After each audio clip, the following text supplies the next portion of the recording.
En 13% llevamos varios meses produciendo un nuevo podcast. Un podcast en coproducción con el CESA. Un podcast que disfrutamos mucho produciendo. Un podcast que será limitado. Serán únicamente 7 historias. 7 historias en las que exploramos las carreras de grandes ejecutivos, artistas y emprendedores. Historias llenas de reflexiones inquietantes. Un podcast que jamás imaginamos lanzar en tiempos extraños como el que estamos viviendo. Un podcast que nos hizo ver que la vida es impredecible. Un podcast para volver el tiempo muerto en tiempo vivo. Así que acá está, el primer episodio de Lecciones desde la Cumbre, narrado por Juan David Aristizábal. Vayan a la aplicación donde escuchan podcast y busquen Lecciones desde la Cumbre para escuchar los otros 2 episodios que ya están al aire y los 4 que faltan por salir. Esperamos realmente con este podcast y con estas historias increíbles dar un mensaje de esperanza, adentrarnos en lo más profundo del ser humano y poder aportar lecciones relevantes. La historia que van a escuchar es la de Miguel Silva. Debo confesarles algo y es un spoiler. Es una de las historias que más me ha impactado y más me ha gustado de todas las historias que hemos producido en 13%. Para mí, Miguel Silva es un sabio. Sin más, acá los dejamos y que lo disfruten. No, uno debe interesarse por lo que más pueda, porque es que el mundo es una maravilla, el mundo es súper diverso. Ahora, eso no quiere decir que uno sea bueno en todo, ni que uno diga, o sea, yo ni soy gran cocinero, ni soy gran navegante, ni soy... No, uno es bueno en una o 2 cosas, pero el tema de tener muchos intereses es muy importante.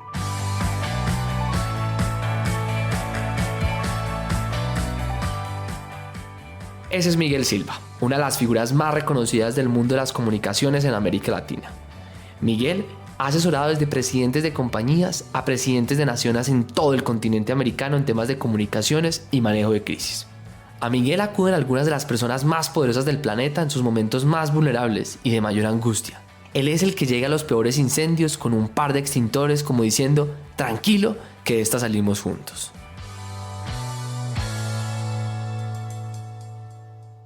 Miguel estudió Derecho, ha sido dueño de bares, el primer trabajo que le ofrecieron era en una empresa de carbón, ha trabajado en campañas presidenciales, en gobiernos, ha sido empleado y consultor independiente, es lector, pero también es navegante.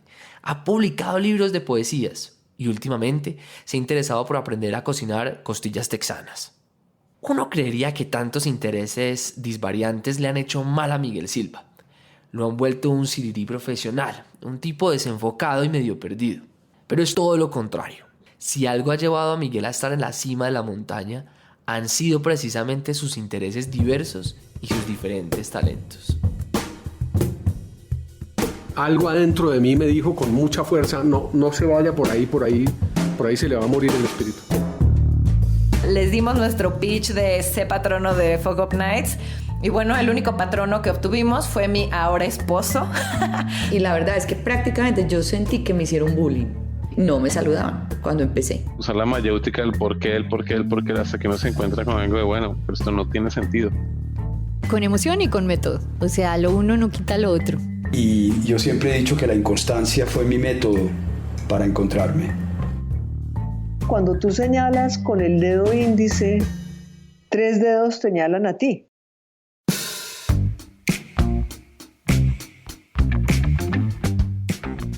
Soy Juan David Aristizábal, emprendedor social, profesor de liderazgo en el CESA y su anfitrión.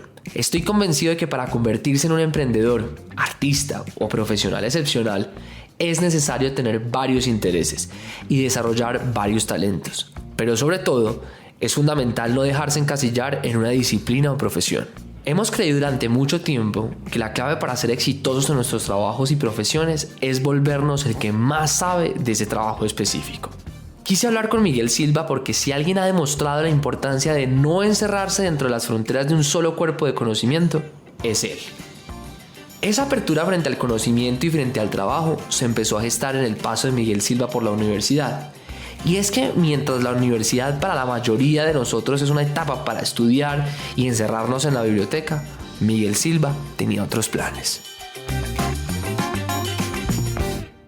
Nos hicimos amigos, un grupo de estudiantes de Derecho, y en su mayoría ninguno tenía un peso. O sea, éramos pues de familias que puedan pagar la universidad, pero que no tenían plata ni para... Entonces, pues, en particular uno de mis compañeros, Rafael Molano, Él iba caminando por la calle 82. La calle 82 no era lo que es la calle 82 hoy, eran casitas. Su amigo Rafael Molano iba caminando por la calle pensando en la plata que le hacía falta para tener una vida universitaria más agradable, cuando se topó con una oportunidad imprevista. Vio que la boutique estaba cerrando y que estaban arrendando el local, y entonces él preguntó que quién era el dueño, y entonces le dijeron la señora Sanín, que está en el segundo piso de la casa, que entre por el jardín. Entró por el jardín, fue a donde la señora y le dijo: señora, ¿cómo le va? Mi nombre es Rafael Molano, yo quiero ese local. Y bueno, y no tengo plata. Pero Rafael es un tipo adorable, y la señora quedó matada con Rafael y le dijo: tranquilo, chino, yo le cuido ese local un mes. Y entonces salimos y buscamos una plata, buscamos en esa época 150,000 pesos cada uno, que era realmente muy poca plata, era mucha para nosotros, pero era muy poca plata. Y armamos lo que iba a ser una pizzería, terminó siendo un bar de sándwiches de pan pita. Entonces se llamaba Casís, Pita y Vino. Casís porque el casís es una vaina que se mezcla con el vino blanco, un licor, y se hace kir. Y teníamos un vino caliente, que fue el que nos pagó la universidad, el primer carro, todas las rumbas con la primera novia. Ese bar fue la locura. Podríamos decir que ese bar, Casís, Pita y Vino, fue un bar hecho con las uñas. Pero lo cierto es que los 3 socios ni uñas debían tener después de todo el trabajo que significó montar el primer bar para universitarios. Éramos 3, entonces entre semana 2 atendíamos al almuerzo, 2 por la noche, y el fin de semana los 3 trabajábamos, 1 de barman y 2 de meseros. Nosotros las mesas las hicimos con un pedazo de un garaje de mi casa que se había cambiado por uno eléctrico, que era una madera de Guayacán que estaba tirada en el jardín. Las sillas compradas en el pasaje de Rivas eran sillas de director. La barra era pedazo del garaje de mi casa. Uno de los 3 socios puso una nevera como parte de los 150,000 pesos. Eso era una cosa muy básica, chiquitico, tenía 8 mesas. Pero nos fue muy bien. En el primer mes pagamos la inversión.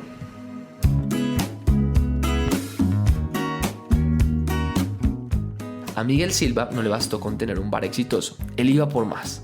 Fueron 3 bares en total, y uno de ellos tocaba una banda llamada Hora Local.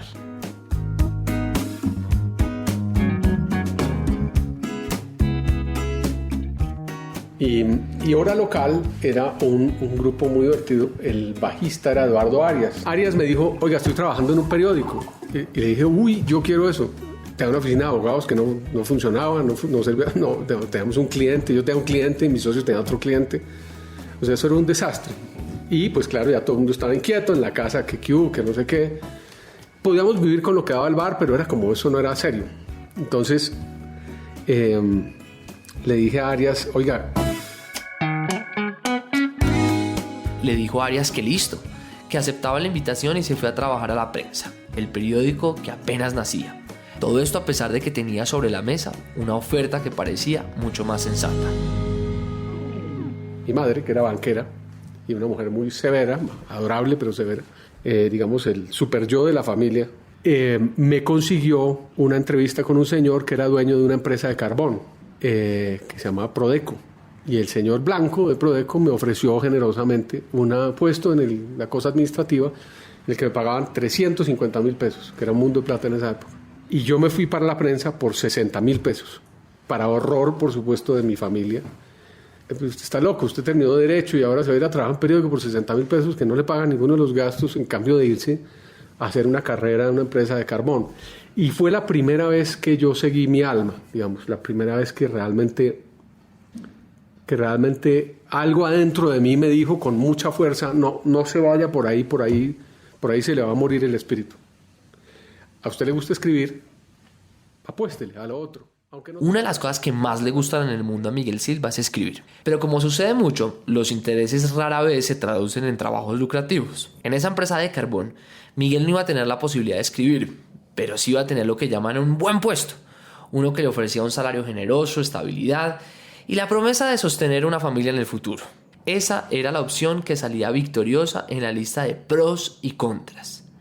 Pero Miguel se fue por otra opción, por la que mantenía con vida su interés por la escritura y por lo tanto por la que mantenía con vida su espíritu. ¿Sabe qué pasa? Que cuando uno hace esa doble columna de pros y cons, uno no le da peso a lo que tiene significado para uno. uno lo que hace es que uno trata de volver todo peras. Resulta que no son peras, no todas son peras. A uno le gustan las manzanas, no le gustan las peras. Entonces, ¿por qué va a poner las peras o las manzanas? Es muy difícil. La doble columna es muy importante y yo la he hecho muchas veces en la vida porque le pone a uno como las cosas, le dibuja a uno cuáles son las renuncias. Si me voy por acá, ¿cuáles son mis renuncias? Si me voy por acá, ¿cuáles son mis renuncias? Más que cuáles son mis ganancias. La gente mira esa doble columna como, ¿por dónde gano más? ¿Cuáles son mis renuncias? Pero a eso hay que agregarle una cosa que hace que el Excel se vuelva vivo, orgánico, y es ¿qué tiene sentido para mí?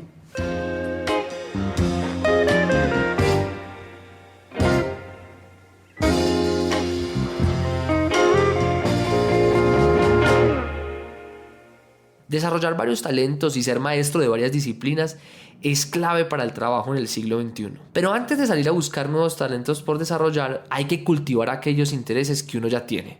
Miguel Silva lo sabía, y antes de lanzarse a montar un imperio, se dedicó a consolidar su primer castillo. Miguel Silva estuvo como editor político de ese pequeño diario que no tenía mucha influencia, pero que le permitió conocer a importantes personalidades del país. Entre esas conoció a Luis Carlos Galán, el más opcionado para ganar las elecciones presidenciales del año 1990.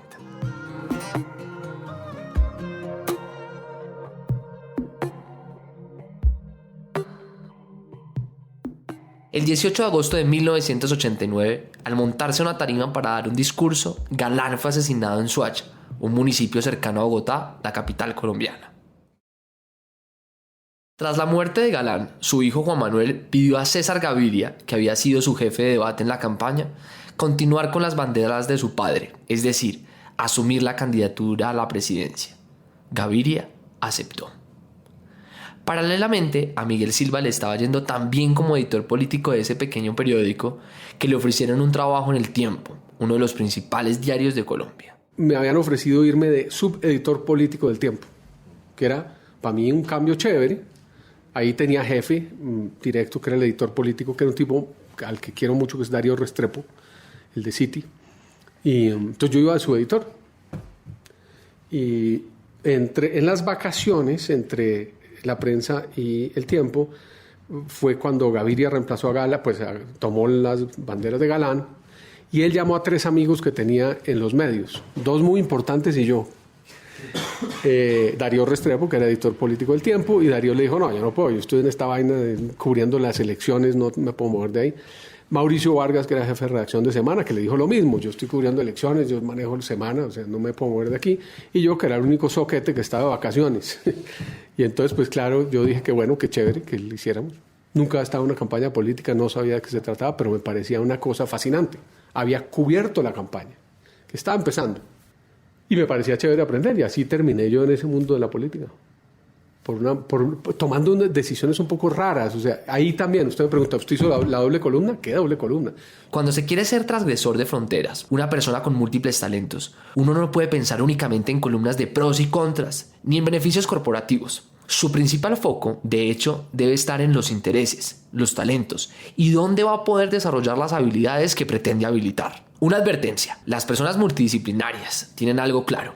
Ante los ojos de los otros son personajes extraños, algo malentendidos. Y es que cuando uno se sale de los límites de una disciplina o profesión, se vuelve difícil de encasillar.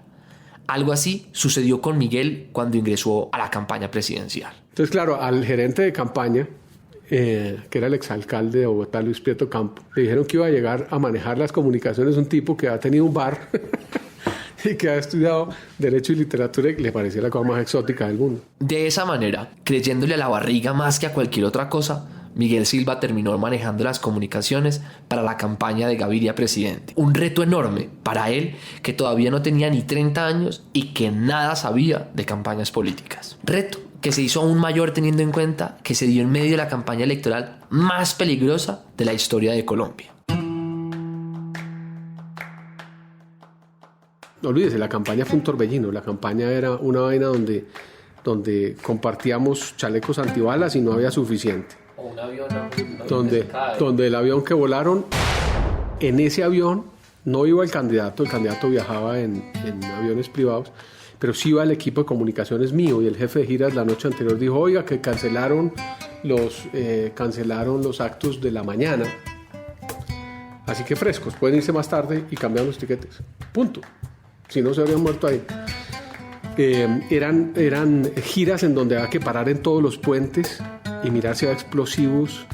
Hubo explosivos en el Cauca. Eran giras en donde si el avión privado se dañaba, entonces tenía que parar un avión comercial y bajar a todo el mundo y bajar a todo el equipaje y poner perros y subir a todo el mundo y subir a los tontos de la campaña, incluyendo el candidato, y todo el mundo nos odiaba. Pues imagínense, lo bajen de un avión, le bajen el equipaje porque un señor se va a subir. Y el miedo que tiene uno de que le vuelen el avión estando ahí. Era una campaña realmente loca y a la vez es una campaña donde, por ejemplo, ahora que se cumplen 30 años de la muerte de Galán, en todos los pueblos de Santander, de la gira de Santander, no solo en Santander, pero en Santander fue particularmente conmovedor, porque Galán había hecho su campaña al Congreso en Santander, casa por casa. Todos los pueblos, el mitin político arrancaba con una diana, una vaina funeraria así. Y después arrancaban los discursos, no sé qué, y después uno arrancaba como una especie de casa por casa, y en cada casa había una foto de Galán con esa familia. Una cosa conmovedora.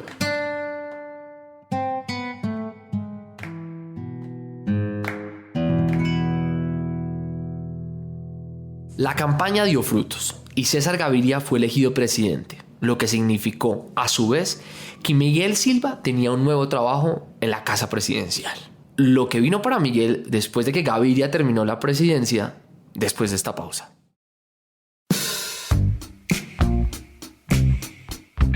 Este podcast es producido entre el CESA y 13% Pasión por el Trabajo. 13% es otro podcast en el que contamos las historias de las personas que aman lo que hacen. Solo el 13% de la población encuentra satisfacción en su trabajo y lo que nosotros queremos es aumentar esa cifra. Apenas terminen de escuchar este podcast, pueden ir a escuchar todo tipo de historias de personas 13%, las que no odian los lunes ni esperan impacientes a que llegue el viernes. ¿Cuál es su mentalidad? ¿Qué estrategias los llevaron a entrar al 13%? ¿Qué dolores tuvieron que vivir para salir del 87%? 13% es en últimas un podcast de historias de amores y dolores, el principal podcast en español en temas de trabajo y carrera profesional.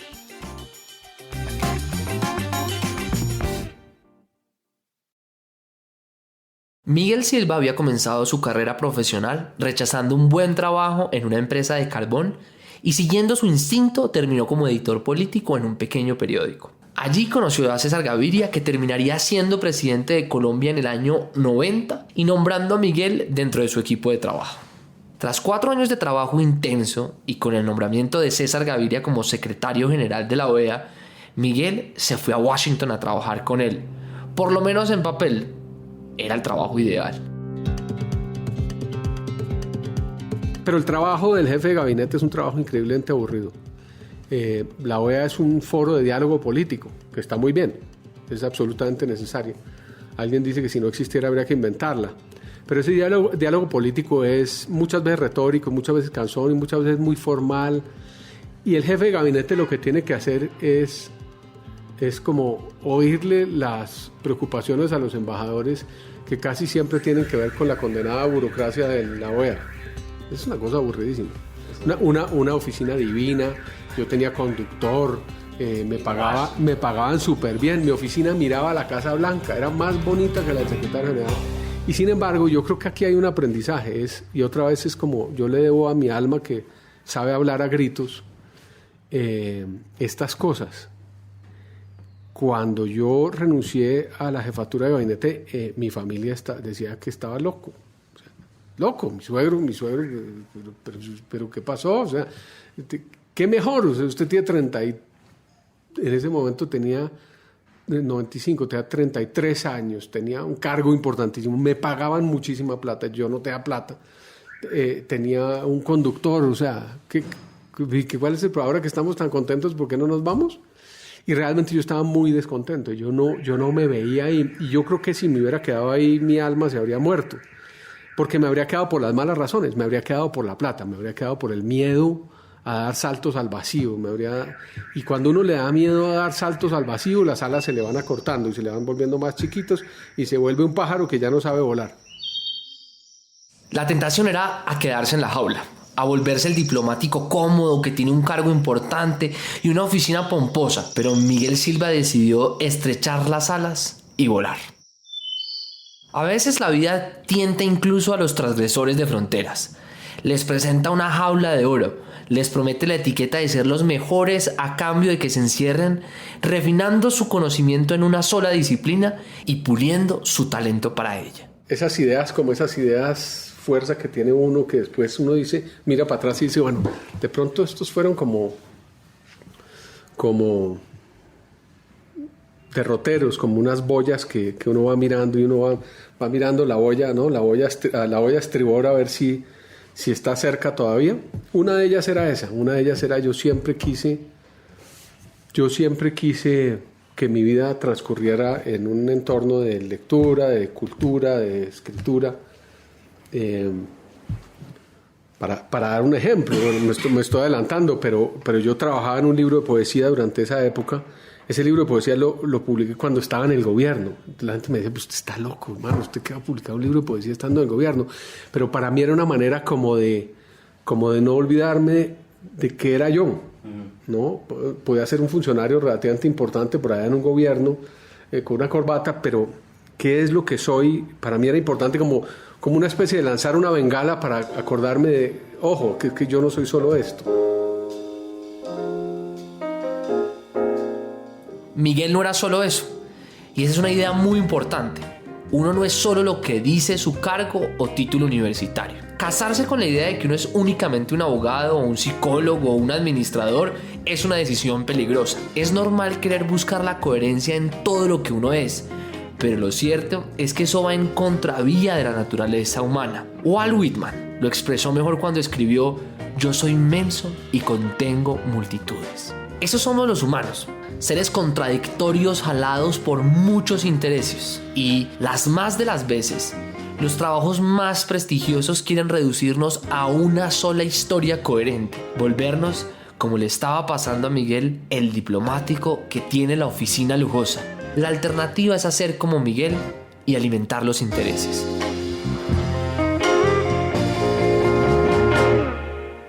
Otra vez, si uno tiene como una especie de faro interior de qué es lo que me hace vibrar, no necesariamente, digamos, porque a uno le gusta la música tiene que ser músico, ¿no? Pues es que no, es que uno tiene que compensar cosas. Yo sabía que yo no podía ser solo escritor porque el miedo de no tener un centavo me asustaba mucho. ¿Qué hacemos? Mi familia se quebró en un momento dado, mi padre se quebró, esos miedos son miedos ancestrales, con ese miedo me tocó vivir. Y entonces para mí era muy importante tener un sustento económico y tener una carrera profesional, digamos, tener un trabajo que me pagara un salario, que yo pudiera ahorrar algo, pero el comienzo de mi carrera no lo basé sobre eso, lo basé sobre que me diera alegría y que me diera pasión y que me diera satisfacción existencial. Pero siempre pensé que se podía compensar lo uno con lo otro, que uno podía equilibrar.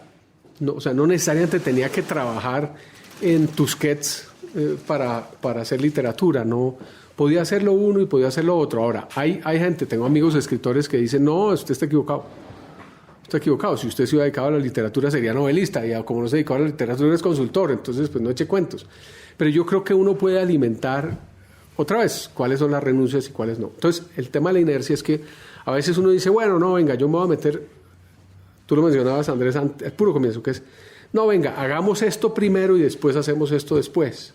No, venga, yo trabajo y ahorro y no sé qué, y después yo me dedico a aprender violín.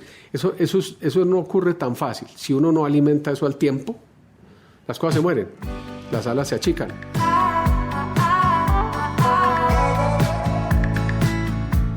La pregunta grande entonces es, ¿cómo hace uno para equilibrar ese faro interior en el que talentos, intereses lo jalan a uno, con la cruda realidad de que uno necesita dinero para vivir? La respuesta les va a parecer un poco extraña, y es que cuando uno tiene dos lados de su vida en aparente colisión, la solución a veces no está en encontrar mejores respuestas, sino en plantearse mejores preguntas. Cuando yo miro para atrás mi vida, yo tengo una inmensa gratitud por no sé, algo que tendría dentro, por el alma, por el llamado, no sé. Yo he tenido siempre la obsesión de que quiero escribir, y de que quiero leer y que me gusta la literatura y que eso me hace muy feliz, ¿no es cierto? De manera que no importa qué he hecho en la vida, siempre he escrito. Que me ha hecho pensar que uno tiene que enriquecer las preguntas para tener mejores respuestas. Uno está entrenado para hacer preguntas dicotómicas. ¿Hago esto o hago aquello? Si hago esto, no puedo hacer aquello. O sea, si me voy a trabajar en una empresa para no sé qué, yo no puedo hacer tal cosa. Y eso es una gran mentira. Es una mentira limitante, además. Uno tiene que hacer... Es como el cuento de la pregunta de... Ahora, a mi edad, tengo 57 años. ¿Dónde vivo? Sí. Entonces está con amigos que... No, yo quiero vivir me gustaría vivir en la costa, o me gustaría vivir en Medellín, me gustaría vivir no en Bogotá, qué desastre. Pero esa es una pregunta también muy limitante, porque es que si es esto o aquello, pues caramba, le toca uno cerrar una casa, no, volver a armar una vida en otro sitio. Si uno hace una pregunta más bonita, que es ¿en qué lugares quiero vivir? Y si puedo medio moverme un poco más, ¿será que por la tecnología no tengo que estar 12 meses en Bogotá, sino 10, y de pronto 9, de pronto 8? Esa pregunta, cuando yo me pregunto ¿en qué quiero trabajar? ¿En qué quiero trabajar? Una de las maravillas es no solo en qué quiero trabajar, sino dónde puedo o cómo, no el dónde. ¿Cómo puedo hacer mucho? Porque me gusta la fotografía, pero soy buen administrador de empresas, no tengo plata y quiero ahorrar algo. Hombre, todo se puede hacer. Todo se puede hacer. Es una cosa de permitírselo, de darse los permisos.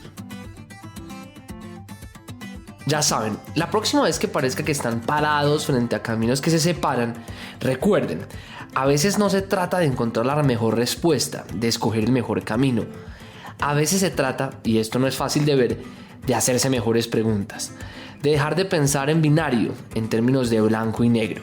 Cuando uno enriquece las preguntas puede tomar mejores decisiones que le permitan alimentar los intereses y desarrollar diferentes talentos. Y con algo de suerte, y en un momento dado, esos talentos pueden converger y llevarlo a uno a resolver problemas que casi nadie puede hacerlo. Eso fue lo que le sucedió a Miguel Silva cuando renunció a su trabajo en la OEA. Se adentró en el mundo de las comunicaciones estratégicas y el manejo de crisis. Y aunque por supuesto su ascenso a la cumbre no fue de un día para otro, los talentos que había desarrollado para comunicar, escribir, entender las dinámicas de la política, hacían de Miguel la persona indicada para escalar esa montaña.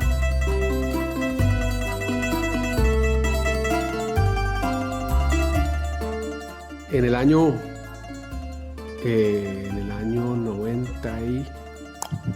98, estábamos viviendo en Estados Unidos y celebramos no sé cuántos años, en 99 tal vez, celebramos 10 años de casados y yo invité a mi mujer a Venecia.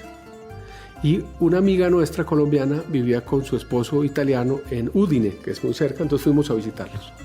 Y ellos cocinaron y el italiano hizo pan. Y el hijo del italiano, que tiene la edad de mi segundo hijo, Amadeo, cuando salió el pan le dijo: papá, qué bueno, está húmedo. Y a mí me hizo pensar, esto es una riqueza cultural muy grande. Un pelado de 7 años que entiende que un pan es una maravilla porque salió con un cierto grado de humedad del horno. Entonces aprendí a hacer pan. El primer pan que hice era un horror, era un pedazo de ladrillo. Y aprendí durante meses que lo más importante del pan es la calma, es el tiempo. Todo lo demás es fácil. La levadura, el agua, cómo se amasa, si se amasa, si no se amasa, si se guarda por la noche para quedar retarde, bueno, en fin. Nada de eso importa si uno no tiene tranquilidad y lo deja que llegue a su punto. No, uno debe interesarse por lo que más pueda, porque es que el mundo es una maravilla, el mundo es súper diverso. Ahora, eso no quiere decir que uno sea bueno en todo, ni que uno diga, o sea, yo ni soy gran cocinero, ni soy gran navegante, ni soy... No, uno es bueno en una o dos cosas, pero el tema de tener muchos intereses es muy importante. Claro, hay intereses que no lo llevan a uno a ningún lado y eso está bien. Como dice el poeta, la peor enfermedad de los humanos es creer que todo debe hacerse para algo más. Eso sí, la clave es mantener esa actitud curiosa de querer nutrirse de muchas exploraciones y de muchísimos intereses. Y puede suceder que aunque en principio no parezca que un interés lo está llevando a ningún lado, termina siendo un vehículo preciso e insospechado. Si uno trabaja en lo que uno adora, uno va a ser bueno. Otra vez, fíjese, Yo no trabajé en literatura directamente, trabajé en periodismo. Pero yo sabía escribir, y escribir me producía una gran pasión. Entonces esto estaba relacionado. La estrategia de la consultoría no es literatura, pero maestro, no se imagina lo que ayuda a haber leído para ser buen estratega. Da una riqueza conceptual gigante, porque en la literatura uno encuentra con cada libro muchos casos en donde hay esta bifurcación de caminos en donde la decisión no es entre lo malo y lo bueno, sino entre lo malo y lo peor, donde los dilemas son dilemas de la vida real y no de la vida ideal. Cuando le preguntaron al empresario Sidney Hartman si haber estudiado un MBA era esencial para ser contratado, dijo: tráeme poetas y los ponemos a administrar. Los poetas son nuestros pensadores de sistemas originales. Contemplan el mundo y se sienten obligados a interpretarlo y darle expresión para que nosotros, lectores, podamos entenderlo. Es de su medio de donde creo que reclutaremos nuestros líderes empresariales del futuro. Hay intereses que terminan desarrollando talentos insospechadamente útiles. Eso lo saben los que están en la cima de la montaña. Eso, creo yo, es fundamental para volverse excepcional.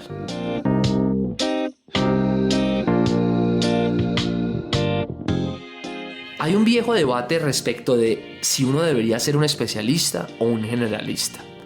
Los unos dicen que los que saben de todo no son maestros de nada, a los que los generalistas responden que el conocimiento de los especialistas va a ser inútil cuando los cambios abruptos que se avecinan los vuelvan irrelevantes. Los especialistas le recuerdan a sus contrincantes la historia de Tiger Woods, que con apenas 6 meses recibía de su padre su primer palo de golf y que a los 2 años ya estaba en televisión nacional demostrando su swing. Los generalistas responderán con la historia de que Roger Federer, que practicó una docena de deportes y no se definió por el tenis, sino hasta cuando sus pares llevaban años de práctica enfocada con la raqueta. Pero qué tal que uno pudiera abstraerse de ese debate, si no hubiera que escoger entre Woods y Federer, si no se tratara de una cuestión binaria entre especialistas y generalistas, si, como dice Miguel, uno deja de lado las preguntas dicotómicas y mira esto con un lente que ofrece mayores posibilidades. Es muy fácil que el mundo lo encasilla a uno con una destreza y que no le reconozca a otra y uno se fue por ahí. No, hay que ejercitar esas destrezas. Y uno puede cambiar, uno puede decir, no fue por acá. Y no pasa absolutamente nada. Hoy hay que oír el alma, y el alma sabe hablar. Lo que pasa es que uno tiene oído de artillero y a uno le enseña la cultura actual, digamos.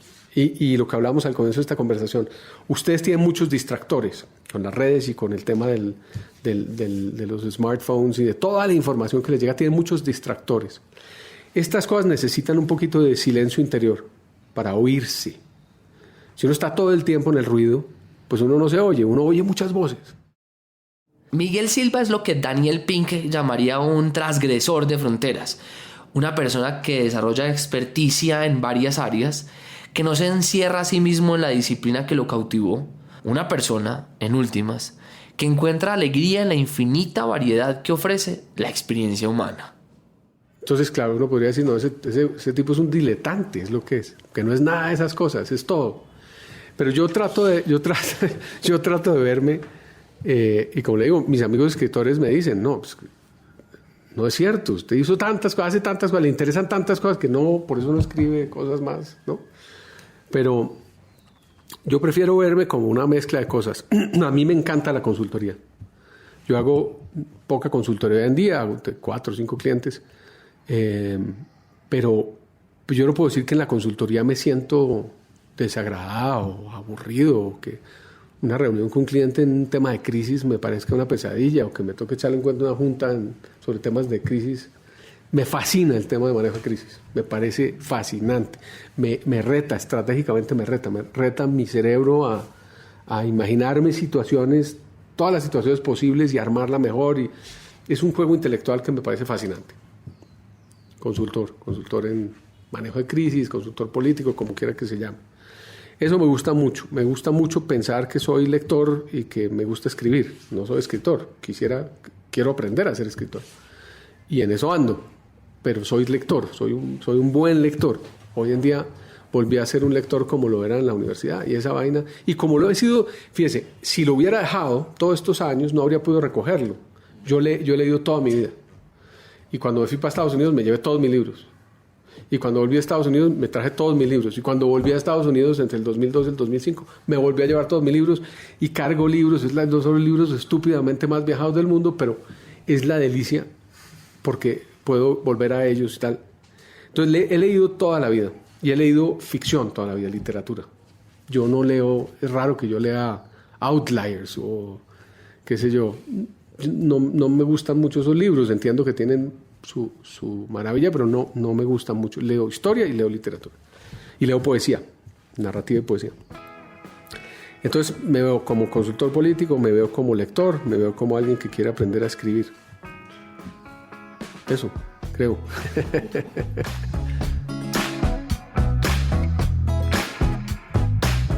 Como a los 45 años visité a un tipo muy sabio, que alguien me dijo, oiga, ese tipo es un tipo muy sabio. Y le dije, oiga, yo he hecho pues más o menos lo que yo he querido hacer y aquí voy, bien, y no sé qué yo. La búsqueda de la libertad para mí ha sido un derrotero y tengo libertad. Pero me siento un poco como insatisfecho, me siento como que no sé para dónde ir. Y me dijo una vaina divertidísima, me dijo, mire, hasta los 40 y pico por ahí, uno camina por la flecha del deber ser. Y el deber ser es más o menos fácil de construir porque es hecho por los papás, por los profesores, por uno mismo, por los miedos, por las ambiciones. O sea, no solo prestadito, es una mezcla, por eso es tan potente. Pero ese deber ser se acaba en un momento dado y uno llega a la punta de la flecha. Y ya le dio satisfacción al ego, al papá, a la mamá, al profesor, al mentor. Y ahora está la flecha del querer ser. Y esa flecha del querer ser tiene unos problemas. Y es que esa flecha del querer ser la hace uno en inmensa soledad. Necesita una gran honestidad intelectual de uno con uno mismo para hacerla. Yo creo que la mejor fórmula es cuando uno acorta la del deber ser y acelera la del querer ser, o cuando el deber ser en realidad se parece tanto al querer ser que casi no es deber. Campbell tiene otra historia que es muy bonita, que yo no sé de dónde viene, pero viene de alguna de las mitologías, y es que dice que el hombre al nacer es como un camello acostado. Ese camello acostado se levanta y asume cargas y es como el joven que empieza a asumir responsabilidades, y ese camello que asumió cargas se convierte en un león, un potente león, que ya es el joven adulto, y el adulto que no solo tiene cargas, sino tiene una capacidad de combate y una capacidad de defenderse y una capacidad de conquistar territorio infinita. Pero en realidad ese león solo tiene una tarea, que es matar a un dragón que en cada una de las escamas tiene escritas 2 palabras, que es thou shalt, tú deberás, que es matar el deber ser. Es una cosa fascinante porque es la conquista de el que uno debería ser, el que uno quería ser y uno mismo no dejó que fuera. O el entorno, o las necesidades, en fin, hay una cantidad de razones por las cuales pues uno no es lo que en el fondo quisiera ser, ¿no? Todo el tiempo. Y tampoco hay que castigarse por eso. A uno le gusta el violín. No tiene que ser violinista 24 horas al día.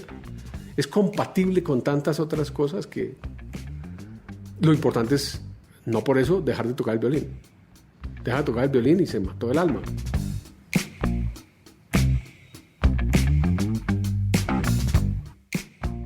Gracias por escucharnos. Esto fue Lecciones desde la Cumbre, una producción entre 13%, Pasión por el Trabajo y el CESA, un podcast sobre las habilidades que han llevado a personajes excepcionales a la cumbre.